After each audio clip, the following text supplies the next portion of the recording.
Shalom, brothers and sisters. Grace, mercy, and peace be unto you from Yahuwah the Father and Yahusha the Messiah, his Son. Hear, O Yasharal. Yahuwah, our mighty one, is one Yahuwah. This is Brother David coming to you again to bring you the laws, statutes, judgments, and commandments of Yahuwah. And we're starting today from Deuteronomy chapter 26. Have you noticed that the whole world is trying to take hold to our covenant, to the contract that we verbally took at the mount? We were sprinkled with blood. Your ancestors were, which means you were also. This is a generational thing. This is about DNA. This is not all inclusive. Whoever takes the contract is the one who is privy to all of the promises. Now, ask yourself a question. And you've been going through the commandments here and the statutes and the judgments with me. Did anyone else take this contract? Only the children of Yasharal. You know what this is like? It's like having a mortgage. You sign all of those papers so that you can get the house. You put the money down. You agreed to the contract, even though you didn't read the fine print. But you agreed to it.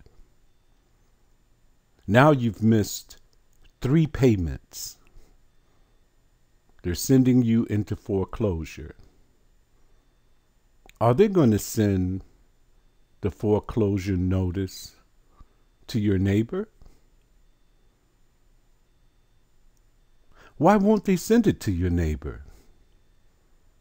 He is not under the contract. The only one who is held responsible is the person who signed on the dotted line. Again, our ancestors did that. We have to keep these laws, statutes, judgments, and commandments, at least the ones that we can here in the lands of our captivity. But we have to learn his ways before we enter in. And that's what we're doing today. Let's begin. Deuteronomy chapter 26, verses 1 to 5. Verse 1. And it shall be, when thou art come unto the land which Yahuwah thy mighty one giveth thee for an inheritance. You see that? Inheritance. You are heirs to the kingdom. All you have to do is reach out and take it. How do you do that, Brother David? Keep these commandments. These laws, statutes, judgments, commandments are connected to a promise. Without the action of keeping them, there is no promise. And possess it, and dwellest therein. Verse 2. Thou shalt take of the first fruits of all the fruit of the earth, which thou shalt bring of thy land. You're going to be landowners. That Yahuwah thy mighty one giveth thee, and shall put it in a basket, and shall go unto the place which Yahuwah thy mighty one shall choose to place his name there. Not anywhere. You can't do according to the imaginations of your mind. You must follow instructions. Only go to the place where he has put his name. What are we supposed to do next? Verse 3.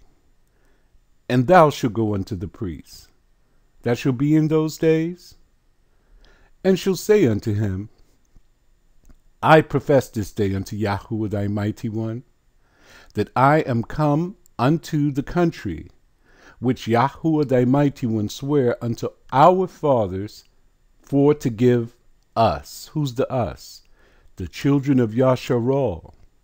No one else, brothers and sisters.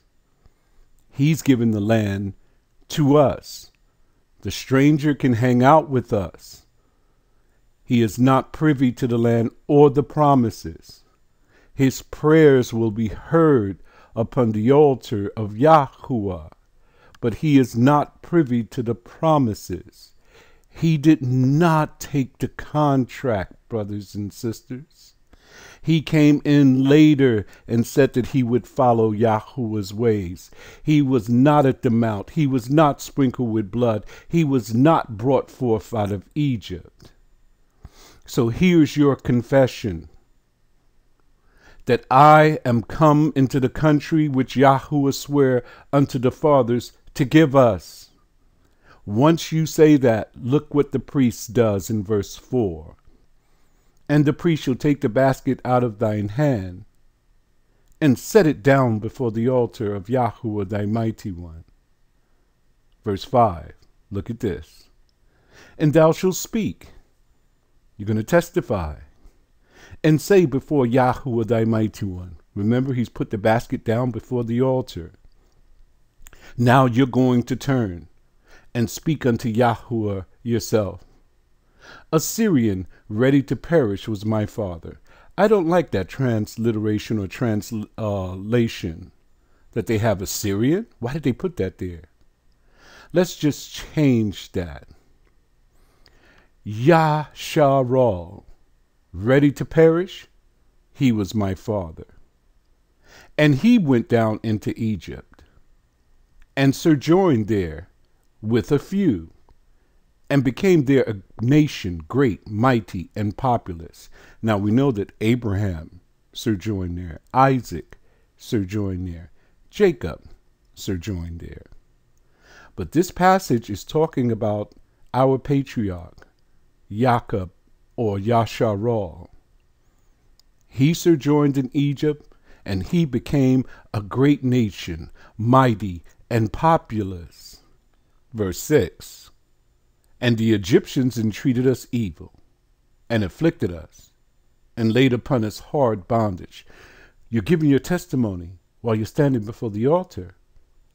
Let's turn this around, put it into our time frame, our gathering. This is what we're going to say. And the Americans, and the British, and the Arabs, they all came together in a confederate. They treated us evil. They afflicted us. They laid upon us hard bondage. Verse 7. And we cried unto Yahuwah, the mighty one of our fathers. Yahuwah heard our voice and looked on our affliction, and on our labor, and on our oppression. Not that way this time. We humbled ourselves. This is what we're going to say. We humbled ourselves and prayed and sought your face and turned from our wicked ways. Then you stretched out your arm. You gathered us from all of the places in which we were scattered and brought us back into the land with great terribleness and with signs and with wonders, brothers and sisters, because we are coming out of this house of bondage in verse 8. Not Egypt, the house of bondage. What they're going to see this time is going to be the greatest event in the history of this planet. Yahuwah has tarried. He has waited thousands and thousands of years to gather this righteous race that he put through the fire.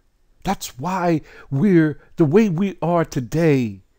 We've gone through the fire, brothers and sisters. He's refining us as silver is refined. Get this right. This captivity, us being treated evil, afflicted, and hard bondage was to make you who the Father wants you to be. You have to leave aside all of the stiff-necked, unmovable ways of our forefathers, and we have to come to him with an open arm, with open heart, with open mind. Love him with every single fabric of your being. Verse 9. And he hath brought us unto this place. What place?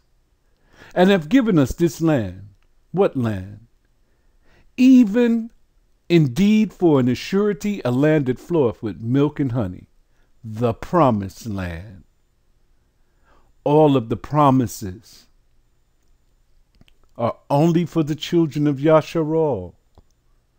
No one can join themselves together with this covenant. You can walk with us, but the covenant, the contract, the promises are for the children of Yasharal only. What a privilege. What an honor he has bestowed upon us. If only we would just keep his ways. Verse 10, still testifying.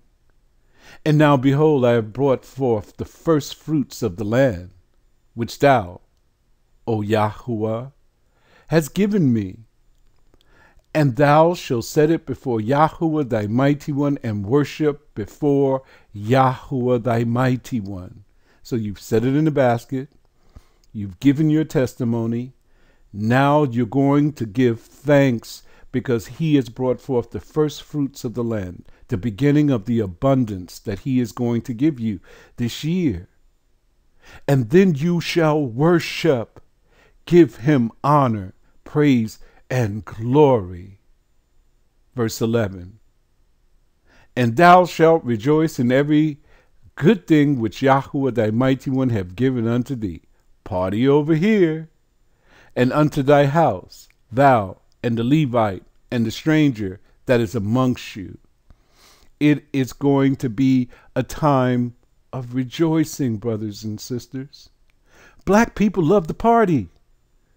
We have seen that in Deuteronomy, every single time we have to come before Yahuwah, there's going to be a party involved. It's not going to be some solemn assembly where you have your head down and you're all got these faces on with frowns. No. When you come before him, it's going to be a time of rejoicing. Verse 12. When thou hast made an end of tithing all the tithes of thine increase, the third year, now we're in the tithe, which is the year of tithing, and hast given it unto the Levite, the stranger, the fatherless, and the widow, that they may eat within thy gates and be filled. You remember this. This is how the Father has created all things. Nobody goes hungry in the kingdom. Everyone must be taken care of. You are the tool in which the Father is going to take care of those who are less fortunate than you. Verse 13, this is what you're going to say. Then thou shalt say before Yahuwah thy mighty one, I have brought away the hallowed things out of my house. Hallowed means set apart. So I brought all of the set apart things out of my house. What did I set apart? All of the tithe of the third year. And also have given them unto the Levite, and unto the stranger, to the fatherless, and to the widow, according to all thy commandments which thou hast commanded me. I have not transgressed thy commandments, neither have I forgotten them. Every year, every third year, you have to do this. This is your testimony. You have to stand before Yahuwah and say this, that you have brought all of the hallowed things, everything that you stored up, and you have given them according to the commandment to all of those who are in your gates. Verse 14, I have not eaten thereof in my mourning, neither have I taken away aught thereof for any unclean use. Any unclean use is anything besides it going to the Levite, the stranger, the fatherless, and the widow. As long as it's going to them, it's clean. If you use it for any other purpose, it has become unclean. Nor given aught thereof for the dead. I did not pour out a drink offering for the dead, no pour grain on the ground for the dead. We don't do that in the kingdom. But I have hearkened to the voice of Yahuwah, my mighty one, and have done according to all that thou hast commanded me. You have to give this testimony, and you better not be lying. You know what happened to Ananias and Sapphira. Verse 15, look down from thy holy habitation, O mighty one, from heaven, and bless thy people Yasharal, and the land which thou hast given us. Us is a pronoun. He did not give the land to anyone else except for Yasharal. As thou swearest unto our fathers, a land that floweth with milk and honey. Here's another part of this promise. The Father did not swear. He did not promise the land to any other group of people except for Yasharal. If he gave this land to any other group of people except for Yasharal, then he would be a liar. Now we serve the mighty one that cannot lie. So all the people from the outside who are trying to come in and take hold of this covenant like they're privy to it, they are not. It's only for the children of Yasharal. You are the one he has brought through the fire. You are the ones who he is refining. Verse 16. This day, Yahuwah thy mighty one, have commanded thee to do these statutes and judgments. Thou shalt therefore keep and do them. Listen, with all thine heart and with all thy soul. Verse 17. Thou hast avouched Yahuwah this day to be thy mighty one, and to walk in his ways, and to keep his statutes and his commandments, and his judgments, and to hearken unto his voice. Who is his voice? Yahusha. He has sent him to be the voice, the one who shall speak for him. Verse 18. And Yahuwah have avouched thee this day to be his peculiar people, as he have promised thee, and that thou should keep all his commandments, all, brothers and sisters, not some, all of them. Verse 19, and to make thee high above all nations which he have made. You will be above all nations. No one shall be your equal. You will have power because you are keeping these commandments. Your superpower is in these laws, statutes, and commandments. If you keep them, he will make you above every nation that is on this planet. Just think about it. The nation of Yasharal above America and Britain, the people who have colonized the world, above China, all of them will have to come and bow before us and state, surely you are the children of the mighty one. They will have to change their mind. He's going to give you a name, a great name. It's going to be an honor. It's not going to be a byword. You won't be called nigger coon and all the rest of the things that they've created over the years. And that you will be a holy people, set apart unto Yahuwah the mighty one, as he hath spoken.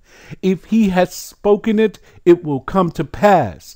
Though it may tarry, though you may have to wait, it may come to pass. But while you are waiting, get your mind wrapped around these laws, statutes, judgments, and commandments, and learn how to keep them. Learn his mind, not the mind of the Europeans, the Africans, or the Asians.